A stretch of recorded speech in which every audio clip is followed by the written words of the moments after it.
Ini ada halamannya sampai 486 ya. Kita bisa skip langsung ke bagian akhir ya. Kita juga bisa balik lagi ke bagian paling depan, atau kita mau ke halaman tertentu dari novel ini. Misalnya kita masukkan halaman 100, itu juga bisa langsung terbuka ke halaman 100.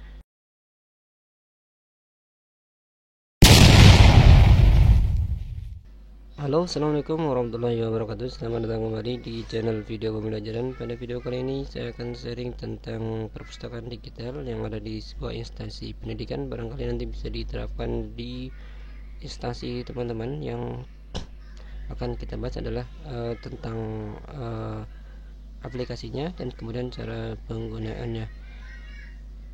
Baik teman-teman, di sini saya sudah terbuka dengan aplikasi Perpus online ya. Di sini saya sudah masuk ke dalamnya, udah login. Kemudian kita lihat di sini ada sebuah novel ya yang diposting. Kita bisa lihat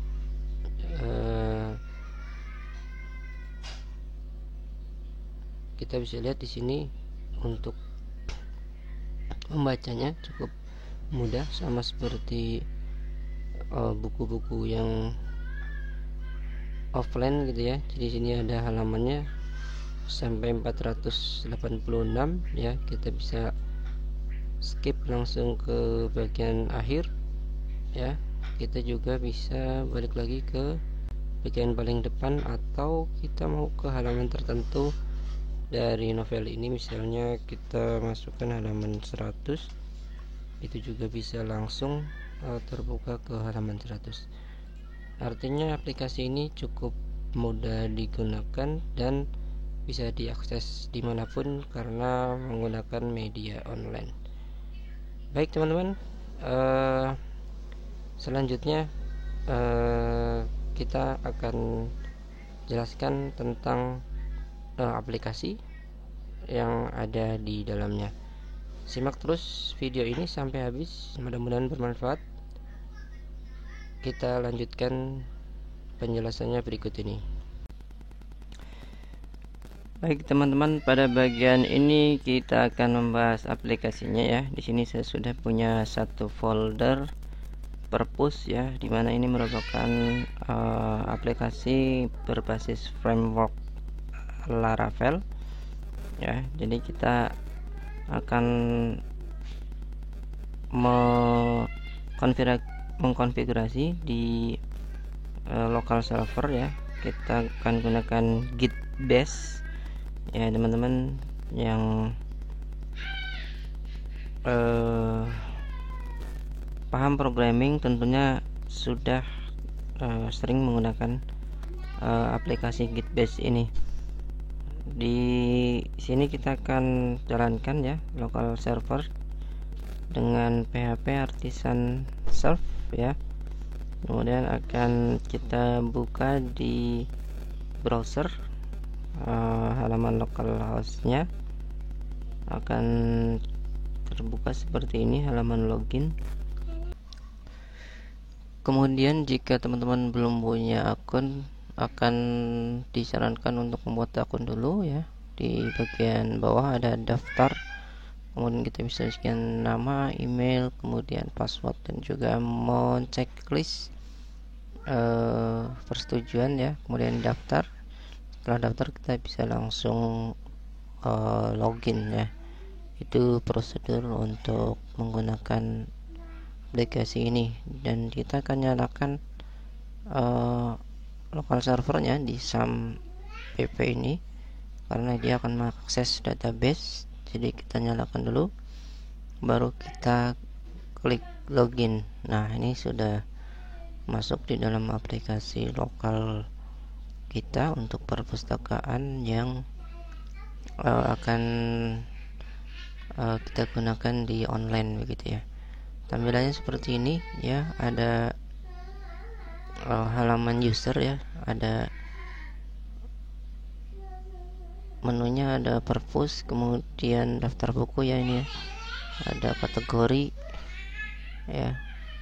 Kemudian ada sumbang buku dan juga ada chat anggota ya.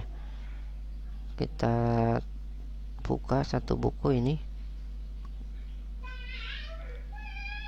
Nah, ini walaupun dia berjalan di local server, tapi ini connect ke internet ya, karena kita menggunakan aplikasi pihak ketiga ya di Flip HTML5, dimana buku-buku yang kita masukkan ini sumbernya dari HTML5 ya, yang itu juga sudah tersedia di domain public, artinya kita tidak mengupload sendiri, artinya ini udah ada di domain publik dan kita tinggal embed ke aplikasi seperti itu ya. Nah, cuma bagi teman-teman yang memang memiliki buku elektronik ya atau ebook gitu ya, itu juga bisa di convert di PHP di Flip HTML5 ini supaya bisa diembedkan juga seperti itu. Ini tampilannya ya. Untuk bagian sumbang buku kita bisa coba ya di sini ya. Kita akan coba untuk menginput bagaimana sih cara memasukkan buku ke dalam aplikasi ya. Jadi teman-teman nanti bisa berkunjung di versi online-nya, kemudian bisa memberikan buku untuk bisa di list di aplikasi ini ya. Kita lihat di sini untuk isian sumbang buku ada judul, penulis, penerbit, jumlah halaman, kemudian ada deskripsi, kemudian ada thumbnailnya ya. Nah ini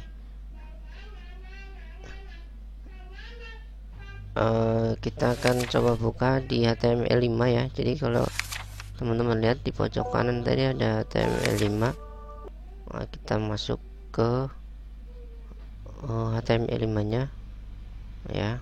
Ini kita bisa mencari buku di sini untuk di embed di purpose yang kita gunakan ya. Kita bisa cari misalnya buku bahasa Jepang ya. Kita coba cari apakah ada buku bahasa Jepang yang bisa kita gunakan untuk ditambahkan di aplikasi purpose ini ya. Teman-teman bisa melakukan pencarian lebih banyak atau lebih spesifik ya. Biasanya ada user-user yang mengupload banyak buku bermanfaat yang secara publik sudah bisa diakses. Baik, kita ambil satu ini misalnya ya, ada berapa halaman ini, 13 halaman, buku pendek ya. Kita cek kalau memang layak untuk diposting di purpose online yang kita miliki. Nah, caranya kita bisa mengambil dulu ya, ini screenshot dari covernya ya. Kalau saya biasanya menggunakan like shoot seperti ini ya, tinggal disimpan begitu. Kita kasih nama misalnya bahasa Jepang begitu, kemudian kita simpan. Nah, baru kita klik kanan ya di Flip HTML5 ini di bagian filenya, kemudian kita share ya. Nanti di situ akan ada link untuk filenya, kita copy. Nah, ini link ini nanti akan kita masukkan di sini ya, di bagian sumbang buku. Kita coba masukkan dulu judulnya, ayo belajar Nihongo ya, apa itu. Coba kita masukkan, kemudian penulisnya kita unknown aja ya ini, terus penerbitnya juga ini kita tulis aja Dinas Pendidikan. Oke, kemudian halamannya kita masukkan ada 13 tadi ya. Kemudian di bagian ringkasan bisa diisi judul bukunya ya jika memang tidak ada ringkasannya. Kemudian kita masukkan cover buku yang tadi udah kita screenshot dan link bukunya ya, link buku yang tadi sama kategorinya ya, kategori untuk jenis bukunya. Nah, kita publish dan berhasil seperti ini. Nanti akan ada notifikasi di bagian atas ya, menunggu persetujuan ya dari admin aplikasi. Nah, kalau kita lihat di sini belum masuk ya untuk tadi yang buku kita posting. Jadi kita akan logout dan kita akan coba login dari sisi guru ya atau admin. Di sini kita bisa lihat di bagian buku ya, akan ada notif merah bahwa buku ini belum dicek ya, belum diverifikasi sehingga belum online. Kita bisa cek untuk melihat bukunya seperti ini. Nah, setelah kita cek dan pastikan layak untuk masuk ke dalam aplikasi ya, kita bisa verifikasi ya. Di bagian atas ada tombol verifikasi warna hijau ya, seperti ini, dan berhasil diverifikasi. Kemudian kita nanti bisa melihatnya ya di bagian buku ya, bisa dicari tadi judulnya ayo belajar Nihongo. Nah, ini udah terverifikasi ya, seperti itu. Jadi kalau dilihat dari versi pengguna yang siswa tadi itu juga udah sama. Baik, di sini fitur lain untuk admin ada penambahan kategori, juga edit kategori ya, jika memang perlu ditambahkan kategori buku yang ingin ditampilkan. Kemudian ada anggota ya, ini berisi data anggota yang berlangganan di Perpus. Kemudian ada review buku ini menjadi feedback buat buku-buku yang sudah dibaca dari pembaca, dan ada chat anggota. Jadi itu fitur untuk admin ya. Selain di halaman depan juga ada semacam statistik ya. Di sini ada jumlah buku, jumlah kategori, jumlah anggota, dan juga kunjungan ya. Baik, kita logout dan kita coba buka lagi di bagian siswa. Kita cek buku terbaru ya, yang tadi kita verifikasi di admin. Nah, ini udah masuk, bisa dilihat dan bisa dibaca. Seperti itu untuk proses penggunaan aplikasi, baik dari segi pengunjung maupun dari segi admin yang menjalankan aplikasinya dari backhand ya. Cukup mudah dan teman-teman bisa menggunakannya ya. Aplikasi ini sebenarnya sudah ada di online, jadi teman-teman tinggal download gitu ya, dan tinggal disesuaikan aja dengan kebutuhan dari teman-teman ya, atau instansi yang teman-teman bekerja begitu.